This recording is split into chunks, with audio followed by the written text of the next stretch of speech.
നമസ്കാരം. ഞാൻ doctor Arun B Nair. 17 വയസ്സുള്ള +2 വിദ്യാർത്ഥിനിയായ പെൺകുട്ടിയെയും കൊണ്ട് അവളുടെ അച്ഛനമ്മമാരാണ് ഞങ്ങളുടെ അടുത്തേക്ക് വരുന്നത്. ഈ കുട്ടിയെക്കുറിച്ച് അച്ഛനും അമ്മയും പറയുന്നത് വളരെ പെട്ടെന്ന് ടെൻഷൻ അടിക്കുന്ന കൂട്ടത്തിലാണ്. പ്രത്യേകിച്ച് പൊതുസ്ഥലത്ത് വെച്ച് ആരെങ്കിലും കുറ്റപ്പെടുത്തുകയോ വഴക്കു പറയുകയോ ഒക്കെ ചെയ്താൽ ഇവൾക്ക് വലിയ വെപ്രാളം വരും. അച്ഛനോ അമ്മയോ വല്ലതും ബന്ധുക്കളുടെ മുൻപിൽ വെച്ചൊന്ന് വഴക്ക് പറഞ്ഞു, അല്ലെങ്കിൽ ക്ലാസ്സിൽ മറ്റു കുട്ടികളുടെ മുൻപിൽ വെച്ച് അധ്യാപകനൊന്ന് വഴക്ക് പറഞ്ഞു, വലിയ വെപ്രാളമാണ്. അപ്പം ഇന്ന് ക്ലാസ്സിൽ വെച്ച് എന്തോ ഒരു ചോദ്യം ചോദിച്ചു അധ്യാപകൻ. അത് ഇവൾക്ക് മറുപടി പറയാൻ പറ്റിയില്ല. ഇന്നലെ പഠിപ്പിച്ചതല്ലേ ഉള്ളൂ, നീ ഒന്നും വായിക്കാതെയാണോ ക്ലാസ്സിലേക്ക് വരുന്നത് എന്ന് ഇത്രേ ചോദിച്ചുള്ളൂ അധ്യാപകൻ. ഉടനെ തന്നെ ഈ പെൺകുട്ടി കുഴഞ്ഞു വീണിട്ട് ശ്വാസം ഇങ്ങനെ വലിച്ചു വിടുകയാണ്. ഈ ആസ്മ ഉള്ള ആളുകൾ ചെയ്യുന്ന പോലെ വായി ഇങ്ങനെ തുറന്ന് ശ്വാസം ഇങ്ങനെ വലിച്ചു വിടുകയാണ്. വലിയ ശബ്ദത്തിൽ ശ്വാസം വലിച്ചു വിട്ട് കണ്ണൊക്കെ ഇങ്ങനെ മുകളിലോട്ട് പോകുന്ന പോലെ വന്നു. കുറച്ച് കഴിഞ്ഞ് കൈകൾ ഇങ്ങനെ കോടി ഇങ്ങനെ സൈഡിലേക്ക് പോയി. അപ്പോൾ ഇത് അവസ്മാരം വരികയാണ് അല്ലെങ്കിൽ പക്ഷാഘാതം വരികയാണെന്നൊക്കെ അധ്യാപകന് പേടി തോന്നി. എല്ലാവരും കൂടെ ചേർന്ന് കുട്ടിയെ ആശുപത്രിയിലേക്ക് എത്തിച്ചു. ആശുപത്രിയിൽ ഡോക്ടർ പരിശോധിച്ച് കഴിഞ്ഞപ്പോൾ ശാരീരികമായ യാതൊരു രോഗത്തിൻ്റെയും ലക്ഷണങ്ങളില്ല. ശ്വാസകോശ സംബന്ധമായ പ്രശ്നങ്ങളൊന്നുമില്ല, ആസ്മയുടെ ലക്ഷണങ്ങളൊന്നുമില്ല, സ്ട്രോക്കിൻ്റെയോ അപസ്മാരത്തിൻ്റെയോ ഒന്നും ലക്ഷണങ്ങളൊന്നും പരിശോധനയിലില്ല. പിന്നെ എന്തുകൊണ്ട് ഇങ്ങനെ വന്നു ചോദിച്ചപ്പോഴാണ് നേരത്തെയും ഇതുപോലെ വന്നിട്ടുണ്ട്, ഇതൊക്കെ തന്നെ മനസ്സിലെ വിഷമം തട്ടുന്ന സമയത്താണ് വരുന്നത്. അത് പ്രത്യേകിച്ച് പൊതുസ്ഥലത്ത് വെച്ച് മറ്റുള്ളവരുടെ മുൻപിൽ വെച്ച് അവഹേളിക്കപ്പെടുന്നു അല്ലെങ്കിൽ കളിയാക്കപ്പെടുന്നു എന്ന് തോന്നുന്ന സമയത്താണ് ഈ ഒരു അവസ്ഥ വരുന്നത്. ഈ ഒരു പ്രതിഭാസത്തിനെ ഹിസ്റ്റീരിക്കൽ ഹൈപ്പർ വെന്റിലേഷൻ എന്ന് പറയും. അതായത് മനോജന്യ ശ്വാസം മുട്ട് എന്നൊക്കെ വേണമെങ്കിൽ നമുക്ക് പറയാം.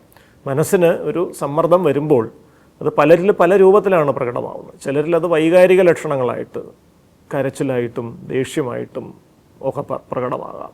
മറ്റ് ചില വ്യക്തികളിൽ അത് ശാരീരിക ലക്ഷണങ്ങളായിട്ടായിരിക്കും പ്രകടമാവുന്നത്. സൊമറ്റൈസേഷൻ എന്ന് നമ്മൾ പറയും. ഇത് അത്തരത്തിലുള്ളൊരു സൊമറ്റൈസേഷൻ്റെ ലക്ഷണമാണ്. മാനസിക സമ്മർദ്ദം വാക്കുകൾ കൊണ്ടൊന്നും പ്രകടിപ്പിക്കാതെ വരുമ്പോൾ അത് ചില ശാരീരിക ലക്ഷണങ്ങളായി പരിവർത്തനം ചെയ്യപ്പെടുന്ന ഒരു അവസ്ഥയാണിത്. അപ്പോൾ ഈ ഹിസ്റ്റീരിക്കൽ ഹൈപ്പർ വെന്റിലേഷൻ്റെ ഒരു പ്രശ്നം, ഇങ്ങനെ നമ്മൾ ശ്വാസം വളരെ വേഗത്തിൽ വലിച്ചു വിടുമ്പോൾ ശരീരത്തിൽ നമുക്കറിയാം ഓക്സിജനും കാർബൺ ഡയോക്സൈഡും ഒക്കെ നിശ്ചിതമായ അളവിൽ ശരീരത്തിനുള്ളിൽ വേണം.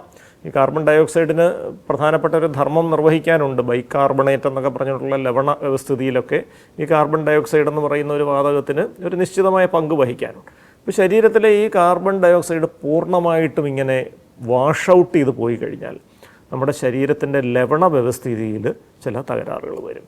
അങ്ങനെ വരുമ്പോൾ ചില പ്രത്യേക തരത്തിലുള്ള ലവണങ്ങൾ, കാൽസ്യം അങ്ങനത്തെ സംഗതികൾ, ബൈകാർബണേറ്റ്, ഇത്തരം ചില സംഗതികളുടെ അളവിൽ വ്യത്യാസം വരുമ്പോഴാണ് ഈ ടെറ്റനി എന്ന് പറഞ്ഞ അവസ്ഥ, അതായത് പേശികളിങ്ങനെ വലിഞ്ഞു മുറുകി കൈയൊക്കെ ഇങ്ങനെ കോടിപ്പോകുന്ന പോലത്തെ ഒരു അവസ്ഥ, അങ്ങനത്തെ ഒരു സ്ഥിതിവിശേഷം സംജാതമാകുന്നത്.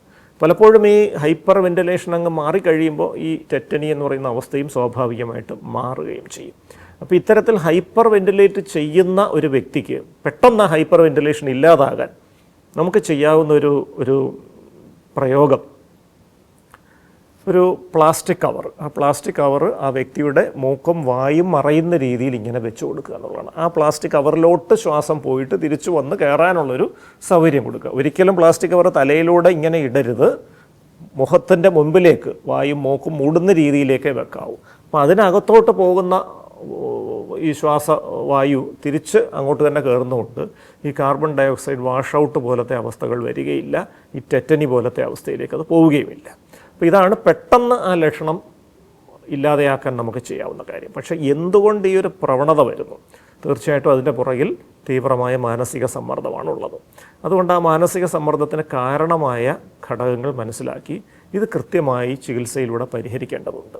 ചില റിലാക്സേഷൻ വ്യായാമങ്ങൾ, പ്രോഗ്രസീവ് മസിൽ റിലാക്സേഷൻ പോലെ അല്ലെങ്കിൽ ശ്വസന വ്യായാമങ്ങൾ പോലെ ഇത് കൃത്യമായി പരിശീലിപ്പിക്കുക വഴി ക്രമേണ ആ കുട്ടിയുടെ മാനസിക സമ്മർദ്ദത്തിൻ്റെ തോത് കുറച്ചുകൊണ്ട് വരാൻ പറ്റും. ആ മാനസിക സമ്മർദ്ദത്തിൻ്റെ തോത് കുറയുന്ന മുറയ്ക്ക് ഇത്തരത്തിലുള്ള ഹിസ്റ്റീരിക്കൽ ഹൈപ്പർ വെന്റിലേഷൻ ഉണ്ടാകാനുള്ള സാധ്യതയും കുറയും. പക്ഷേ അപൂർവം ചില പെൺകുട്ടികൾക്ക് വളരെ തീവ്രമായ ഉത്കണ്ഠയായിരിക്കും. ഇനി നമ്മൾ റിലാക്സേഷൻ വ്യായാമങ്ങൾ പഠിപ്പിച്ചു കൊടുത്താൽ പോലും അത് ചെയ്യാൻ പോലും കഴിയാത്ത വിധം അതിതീവ്രമായിട്ടുള്ള ഉത്കണ്ഠ ഉള്ള ഒരു അവസ്ഥ വരാം. അത്തരത്തിലുള്ള കുട്ടികൾക്ക് നമ്മൾ ഉത്കണ്ഠ കുറയ്ക്കാൻ സഹായിക്കുന്ന ഉത്കണ്ഠാവിരുദ്ധ ഔഷധങ്ങൾ, ആങ്സിയോലൈറ്റിക് മെഡിസിൻസ് കൊടുക്കേണ്ടി വരും.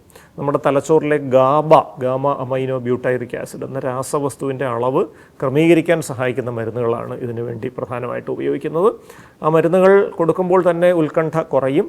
അതിനുശേഷം നേരത്തെ സൂചിപ്പിച്ച പോലെ റിലാക്സേഷൻ വ്യായാമങ്ങൾ പരിശീലിപ്പിക്കുകയും ഈ ചിന്താവൈകല്യങ്ങൾ പരിഹരിക്കാൻ വേണ്ടിയിട്ടുള്ള ബൗദ്ധിക പെരുമാറ്റ ചികിത്സ കൊടുക്കുകയും ചെയ്താൽ ഈ 3 കാര്യങ്ങളും കൃത്യമായിട്ട് കൊടുത്തു കഴിഞ്ഞാൽ നമുക്കിത് പൂർണ്ണമായിട്ട് മാറ്റിയെടുക്കാൻ പറ്റും.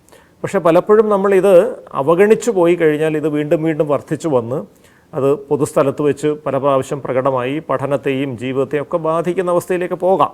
ഇപ്പോൾ ക്ലാസ്സിലിരിക്കുന്ന സമയത്ത് ഇങ്ങനെ ഒരു പെരുമാറ്റം വന്ന് അത് കാണിക്കാൻ തുടങ്ങി ക്ലാസ്സിൽ കയറാൻ പറ്റാത്തൊരവസ്ഥ വരുന്നൊരു സ്ഥിതിയൊക്കെ വരാം. അതുകൊണ്ട് തന്നെ തുടക്കത്തിൽ തന്നെ ഇത് തിരിച്ചറിഞ്ഞ് ചികിത്സിക്കേണ്ടത് അത്യാവശ്യമാണ്.